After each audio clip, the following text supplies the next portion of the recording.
find out what our diets contain, but it really depends on both, cultural practices in terms of consumption and also socioeconomic status. And we'll go into that when we look at the sources of iron and heme iron. So you'll absorb about 1 to 2 milligrams, and that will then be distributed. Yeah. So once it's absorbed, the transport protein is transferrin, which will take it now to the various places. So either to your liver for storage, either to your muscle, it's part of myoglobin, to your bone marrow, where the red cells will be formed. And as we said, the majority of iron will be in your red cell mass. Yeah. And then we have 1 to 2 milligrams per day as, of insensible losses. Yeah. Either through, shedding of skin, through menstruation, through, your enterocytes, which have a turnover of about 2 to 3 days. So that's where you'll lose the iron. So it's balanced, like quite exquisitely. So what about the concentration in plasma? It's also very tightly regulated because too much iron will, of course, cause tissue and organ damage. Yeah, and you'll go into that when you guys discuss iron overload, particularly in chemistry. Yeah, and too little iron, of course, we've already looked at the functions of iron. And so if you don't have enough to perform those functions, then you will get, as you said, the anemia, the cellular dysfunction. But what we always emphasize, I don't think anyone's going to expect you to cram those numbers. So, just take a look and then disregard. But what we do emphasize is that your body doesn't have an active means of excreting iron. We don't say like, it doesn't go through interhepatic circulation. It doesn't go through your stool or your urine. We don't have an active way to excrete iron. And so regulation is basically through the absorption of dietary iron. And that's where, the homeostasis of iron or iron balance truly occurs. So going into it bit by bit. So after you've, taken in through your dietary intake, we've already discussed the ranges, but about 1 to 2 milligrams is absorbed to replace your losses. And there are 2 forms of iron. We can have heme iron from usually your animal proteins and non-heme iron from, your other, processed like cereals, your spinach, etc. And they have different absorption pathways. The main site of iron absorption is your duodenum. And the absorption there is really tightly regulated at a cellular level, which we're about to look at. And also brings into play special transport proteins. And of non-heme iron, we already talked about the ferric form being, not as soluble. So when you take in non-heme iron, only the ferrous form is absorbed. And we'll look at the conversion in a bit. Okay, fine. So what we have here is just pictured like demonstrating what happens at your, in your duodenum at the enterocyte level. Yeah, so your duodenal epithelial cells. Okay, so you've taken in the iron. It could either be in heme form. You went for trauma over the weekend. That's what's is being absorbed. Yeah. So if it's in heme form, like the animal protein form, then it's got its own heme transporter. I don't know if you're able to see my cursor, and it'll go straight into the enterocyte, and it's processed in its own way, such that either if your iron replete, your body has enough iron, then once it's converted to the storage form of ferritin, it'll remain within the enterocyte. If you do require iron, then it'll pass by, in terms of the basolateral membrane, through ferroportin. So if you think about port being like a door, yeah. So that's where your iron will pass through to circulation from your basolateral membrane for your enterocyte. So it passes through the iron door, ferroportin. Okay, so it'll pass through there. It'll pass through, it'll be in ferrous form, yeah, and then it'll be converted to ferric form, which is more stable, through hephaestin, yeah, and then will bind to plasma transferrin and go to wherever it's going, either to the liver for storage, either to the marrow, so that we can form the red blood cells. So that's your heme iron. Okay, for your non-heme iron, yeah, your spinach, etc. Yeah, so generally if it's in ferric form, right? It's the more abundant form in nature. We'd already mentioned that. It's the more stable form, but it's less soluble. So it's also converted to ferrous form, yeah? And in this case, it's, your duodenal cytochrome B that converts it to the ferrous form. And then once it's in ferrous form, it can pass through, DMT1 is your divalent metal transporter 1. So that's the door here at the apical surface, yeah? So the ferrous form will pass through there. If you're iron replete, your body has enough, it's just stored as mucosal ferritin, yeah? And then after 2 to 3 days, when the enterocyte has done its work and, it's now senescent, it's sloughed off, and that's how you lose, the iron, yeah? But if your body requires iron, then it'll pass through the same door that the heme iron ferritin had passed through, that ferroportin. Again, ferrous form, it's converted to ferric form, that by Hephaesting, and then binds to transferrin to go where it's going. All right. So those are the two forms. So you just, what I'll highlight is the conversion of the ferric to ferrous form. Yeah. Because that's what's going, the ferrous form is more soluble. And then highlight that this is the level of control for iron in your body. Okay. If you have enough, it'll stay in the enterocyte as ferritin and then be sloughed off at the end of the enterocytes, like lifespan. If you don't have enough, it'll go through ferroportin, that door, yeah, and then be converted to ferric form and then be transported. All right. So if a patient receives iron in another manner, for example, parenterally, either through, let's say, a transfusion. Remember, we've said that your red cells have a lot of iron. So when we give you a blood transfusion, we're actually giving you iron with it. Each unit has about 200 milligrams of iron. Or if we're giving a parenteral form of iron, yeah, then it bypasses this level of control. And sometimes we end up in a state of iron overload because of that. Because, as I'm just going to reiterate that, your body doesn't have an efficient way of actively getting rid of iron. This is where it's controlled. This is it. Okay. We'll talk a bit about hepcidin in a bit. All right. So I know this is familiar to you, but if you have any questions on it, please feel free to unmute and say something. Okay. So are there factors that affect the absorption of iron? This is a really common MCQ question, I'm going to be honest. And the reason is because when you are practicing, one of the most common hematinics that you guys are going to give out is iron, yeah, whatever brand it is and whatever prep, usually it'll be, Ranfern. But one of the things we like to emphasize is because if you know what affects the absorption of iron, then you're able to, to advise your patient appropriately in terms of dosing, and you'll know what might be inhibiting, their absorption of iron and therefore affecting their iron status. So things that promote the absorption of iron include acidic pH, and your stomach takes care of that nicely. Amino acids, which you'll find especially in your heme iron sources. Heme iron itself is absorbed more efficiently, and vitamin C. Yeah, things that inhibit absorption, and it's almost intuitive. Okay, I can see something in the chat. I'm so sorry. Let me just pause. Okay, how much is a unit of blood? We will get there. Just a minute. I've seen that DM. I'll answer that shortly. Yeah? So in terms of things that inhibit iron absorption, there are the antacids, and it really makes sense because we'd already talked about the acidic pH. Yeah, phytides, which are complexes that you'll find in, for example, your fibrous foods, etc. Calcium salts. So if you are giving antacids that do contain calcium, they do inhibit, and actually any of those divalent metals because they compete. Remember, when we're absorbing, it's in the ferrous form and it's a 2+. So any of the divalent metal ions will actually compete. So calcium 2+, Zn 2+, your cobalt is also a 2+. EDTA, H. pylori infections will inhibit iron absorption, and also the phenolic compounds. So tea, coffee, and those are things you need to consider if you're dosing your patient with iron, or you find a patient who does have, dietary issues in terms of irons. You'll tell them to, if they're not vegan or, absolute vegetarians, you'll tell them to up their heme iron sources. If you do have to supplement, then these are things that you'll tell them to be cautious of when you're dosing. And usually you'll dose it maybe an hour before, an hour after meals, or ingestion of these compounds.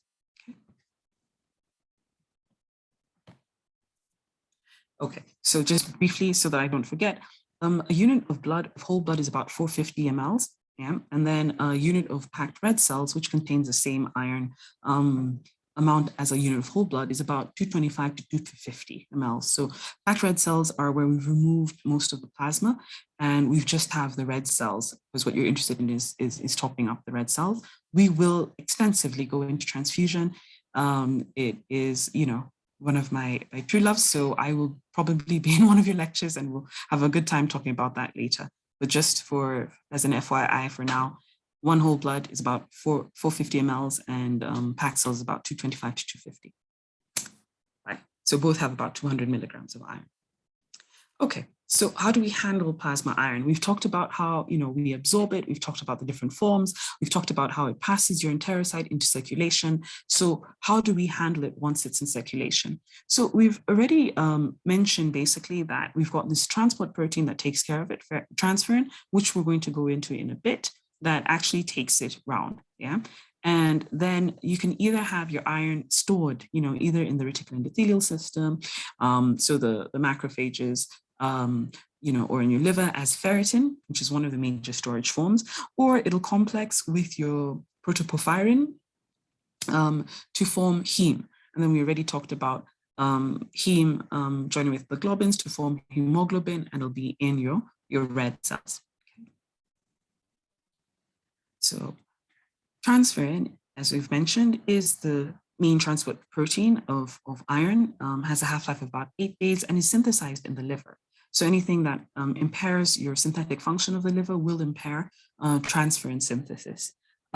If someone is born without transferrin completely, that's actually incompatible with life. Yeah. So completely without would be an atransferrinemia, but reduced amounts would be a hypotransferrinemia.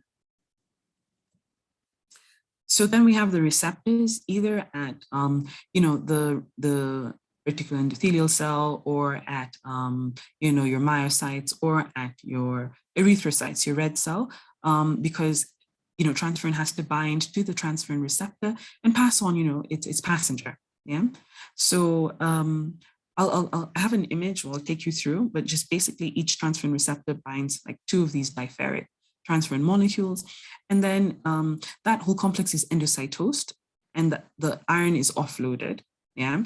And then we recycle the transferrin. It goes back to the cell surface, and it goes back as apotransferrin into circulation, so that it can be reused. You can go pick up more iron and bring it back. Okay.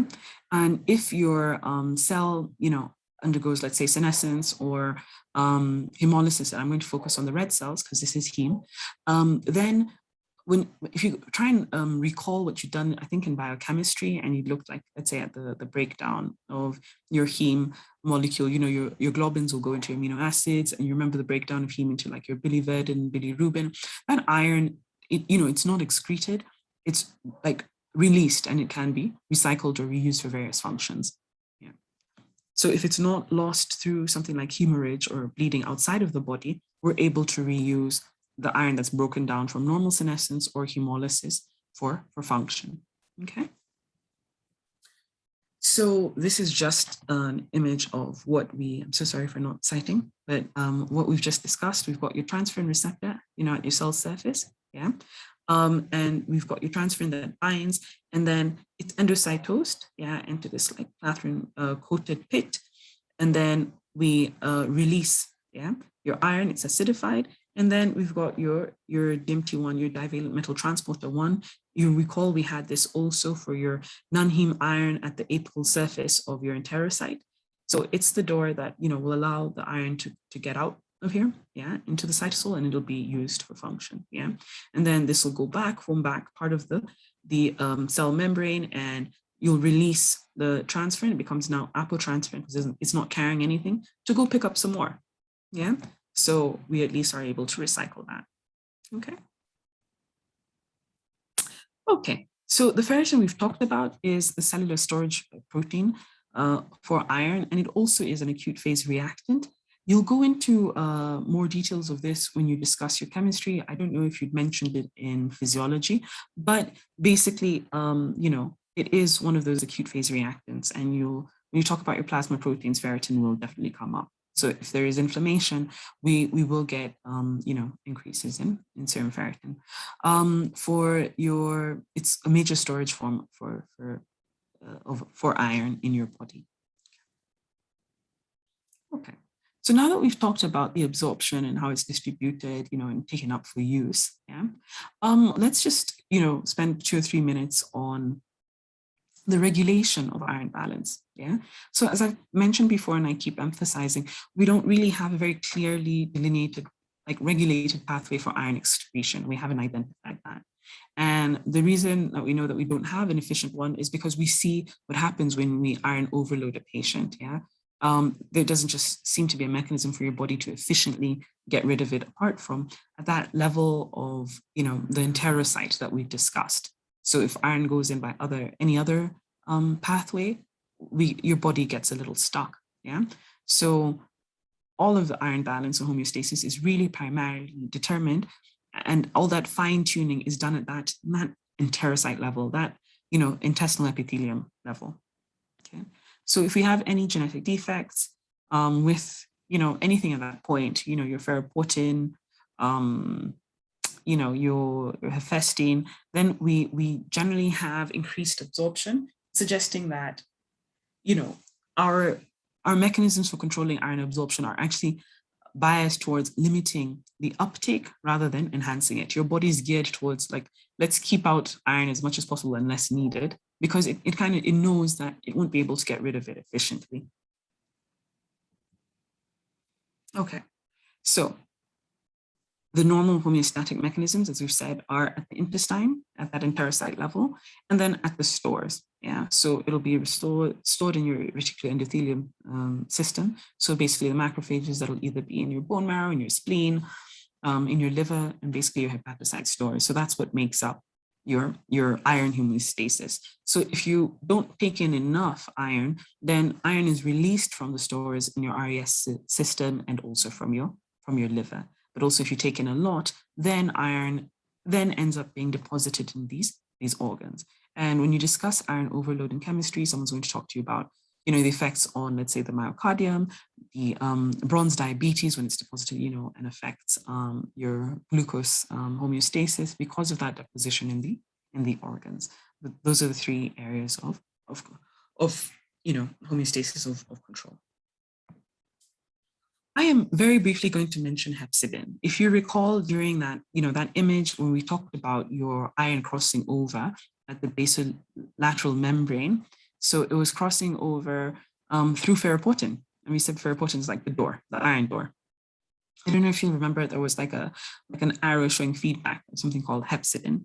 So hepcidin was identified in about 2000. It's a peptide that has presumed antimicrobial activity. And it's actually like our master iron regulatory hormone, yeah? And it regulates intestinal iron absorption through its expression. So it will really control your serum iron levels. It'll control your erythropoietic activity because we need iron for that. And remember, we've talked about ferritin, the storage form, being an acute phase reactant. So it's affected by inflammation. And if you recall your feedback mechanisms for, let's say, erythropoietin, when you discussed renal and physio, and talked about hypoxia triggering release of erythropoietin, and so that we get, increased red cell synthesis so that you improve your oxygen carrying capacity, then hepcidin is actually a player in this. So what hepcidin does, it acts kind of like a bouncer at the door. Like, let's say, your bloodstream is the club, yeah? And you're trying to regulate people at ferroportin from getting in or not. So if there are too many people in the club, there's enough, your iron replete, you have enough, and hepcidin is released by the liver, and it acts by binding ferroportin and closes the door. It actually leads to increased degradation of this iron exporter. So there's no way for the iron that was in the enterocyte to cross into circulation.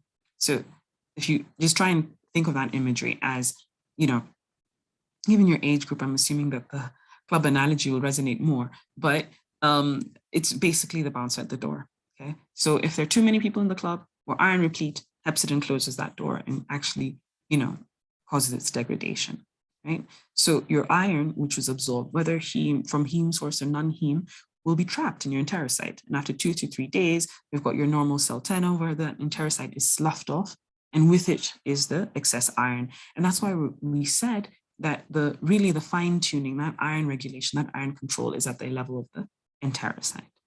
Okay?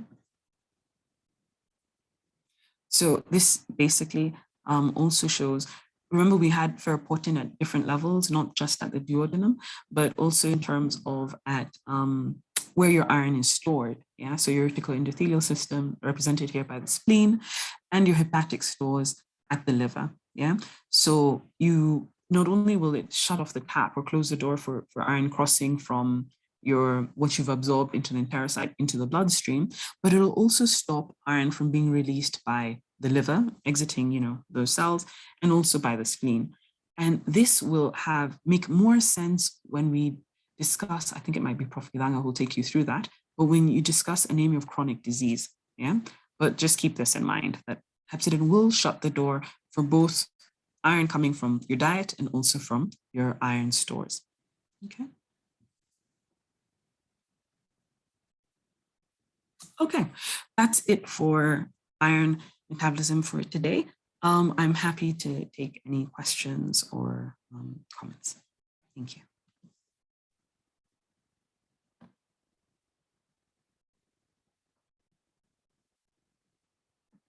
Okay, so I'm just gonna do a quick run through and see if there are any raised hands. But in the interim, feel free to unmute if you need to. Okay, let's see, there's a raised hand. Yep. Yeah, please go ahead. Good morning. My name is Efko, and I have two questions. Maybe perhaps one in two parts. One is on the factors that inhibit iron absorption. You did mention EDTA. What is it about EDTA that inhibits or hinders iron absorption? And number two, could you please clarify on what DMT1 does? Thank you. Okay, fine. So for EDTA, you're going to come across it quite a bit, especially as we do our clerkship with you. So it's okay, ethylene diamine tetracetic acid. It complexes both calcium and divalent metals. So that's how it inhibits iron absorption, because in the ferrous form, it's a 2+. So that's what it does in terms of almost a chelation of divalent metals. Okay. For the valent metal transporter 1, if you recall at the apical surface, I don't know if you'd want me to project again so that we just take a look at the picture. Sorry, 1 minute. So what it does is that, remember, once you've converted your ferric form into ferrous, at the apical surface of your enterocyte, that's where your iron will pass into the enterocyte. So that was the mechanism of absorption for your non-heme iron. You see it here, the valent metal. Yeah. So we have over here is your cytochrome. You'll see it as DCYTB in a lot of books, but it's basically just duodenal cytochrome B. And if you recall, actually, iron is part of these cytochromes, yeah? So it takes your ferric form into your ferrous form, yeah? And then now that it's divalent, it can now pass through this apical door. So it's almost like the counterpart of ferroportin, but it's here on the apical surface, and it's what allows your non-heme iron in ferrous form to pass into the enterocyte. Are you okay with that? Yes, we are. Okay, fantastic. All right, let me stop sharing and go back to the chats. Okay, fine. So hepcidin, where is hepcidin? Okay, produced. I think I started at the wrong side, but I'm just gonna tick that off, yeah? So for hepcidin production, it's produced in your liver, okay? So we've already talked about the unit of blood, 450 mLs. We usually weigh them. We don't usually do just by volume, but 450 mLs for a unit of whole blood, 250 for a unit of packed red cells. And we'll talk about your platelets and your cryo and your FFPs when we discuss transfusion.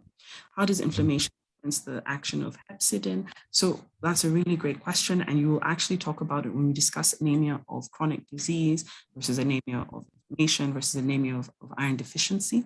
So basically, hepcidin is produced. Actually, interleukin 6 and inflammatory cytokines will lead to the production of hepcidin. So when that happens, then you do get trapping of iron in iron stores. It's not as accessible. So it doesn't mean that you're iron deficient. It just means that your body's unable to access the iron. And so sometimes you get an anemia because of that. It's not a true iron deficiency, as I said. Your body's just not able to get it because of the inflammation, hepcidin has been trapped in the stores, and so you can't access it for erythropoiesis. Again, that's something that you're going to go through when you discuss your anemia of chronic disease. Next question. There are a lot of DMs. Guys didn't want to put this in the open chat. Huh? All right. Doesn't matter. Hemosiderin is also a storage form of iron. The reason we don't mention it is because it's not one of the major forms, but you will go through it when you talk about iron. One, I think you mentioned it in biochemistry.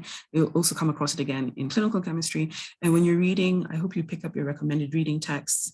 I think you've been told about Robbins and also about Hofbräun and Petit, your essential hematology. You'll note some mention of hemosiderin, but it's not a major storage form. And in this case, what we were just going through was an overview of how iron is handled in your body and the major forms that we'll need to discuss when we're talking about iron with regards to hematology. So we do sometimes stain for you'll see hemosiderin like popping up at stains, but when we discuss iron deficiency anemia and even iron overload, the analytes that we're going to look at are the ones I mentioned. So we're going to look at serum iron, even though it's labile and has diurnal variation.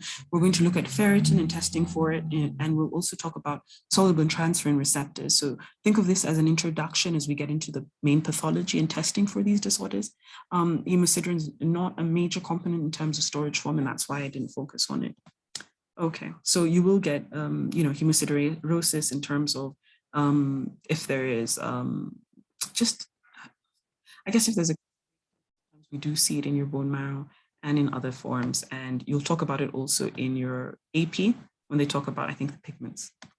Yeah, so not my area. So yeah, hopefully the Dr. or her team will mention it in terms of for the tissue.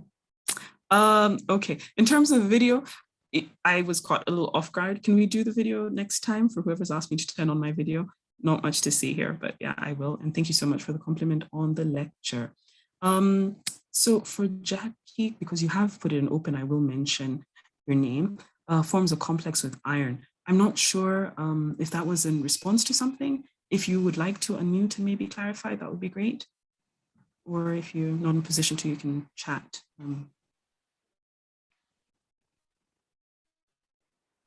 There's a question about the DTA. Oh, okay, fantastic. Oh, you were answering it for me. Thank you so much. I appreciate that. Okay. Where is hepcidin produced? We already talked about it in the liver.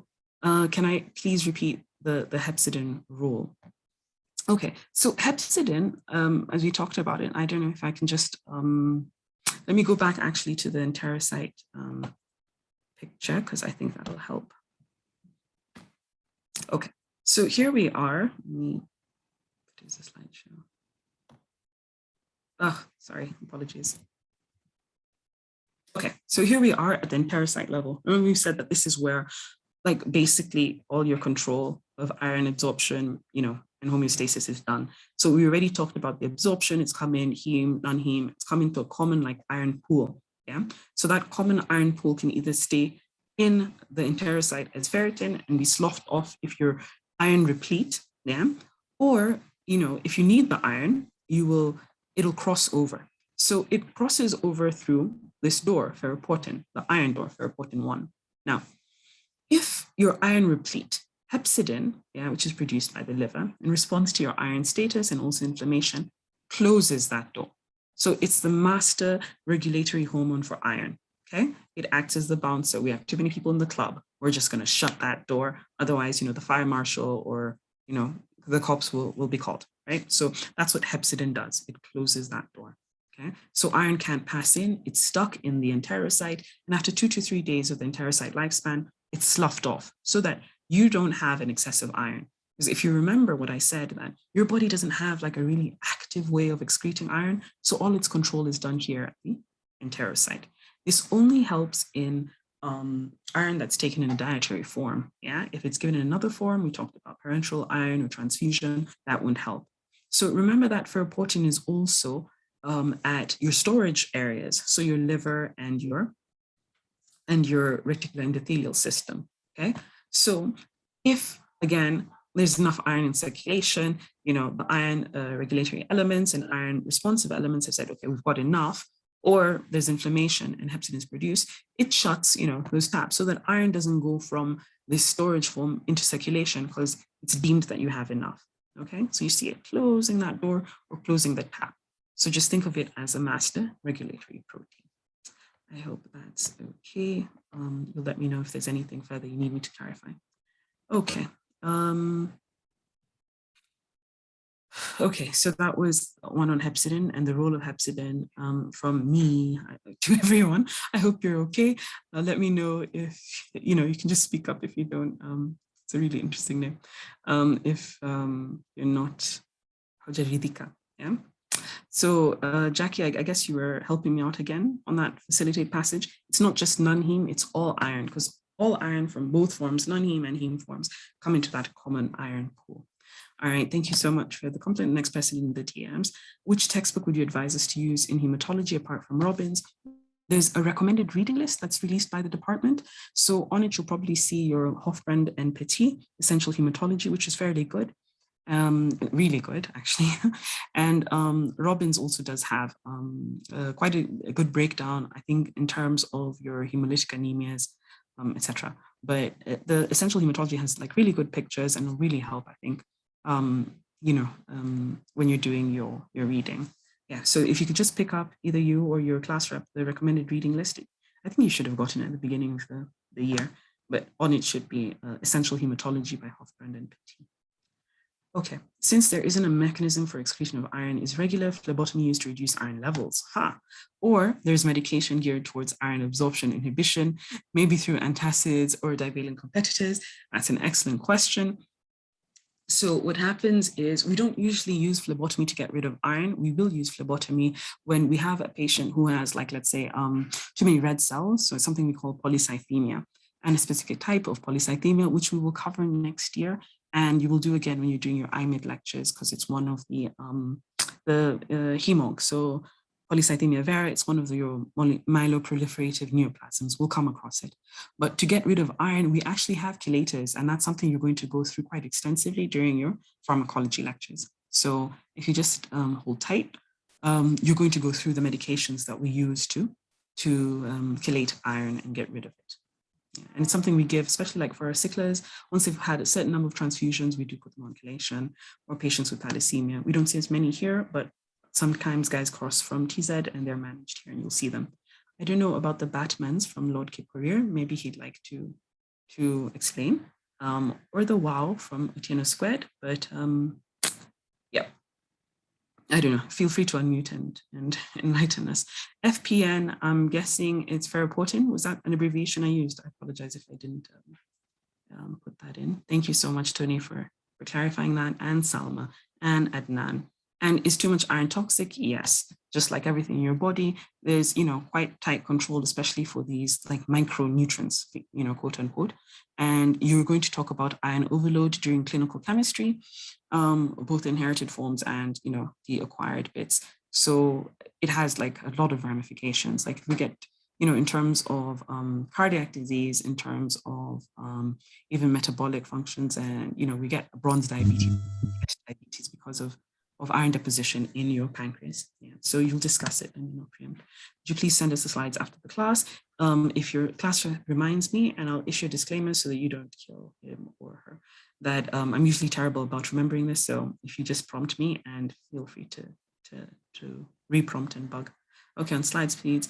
And okay, I'm told Batman and Robin, an iconic duo. Okay, I won't argue with that at all. How did you say non-heme iron is gotten rid of? I didn't. I said all iron, when it comes to your body, for both heme and non-heme, they enter like a common iron pool in your enterocyte.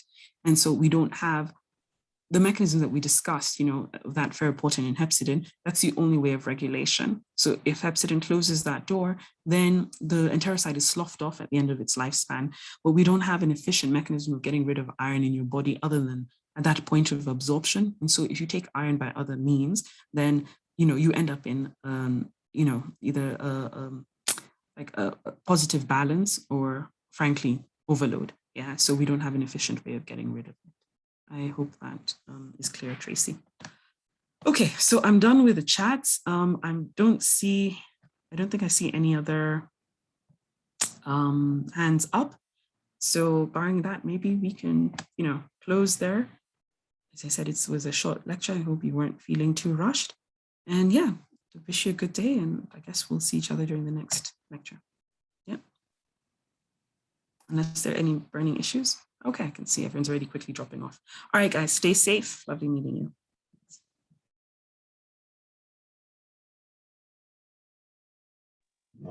Stay safe too.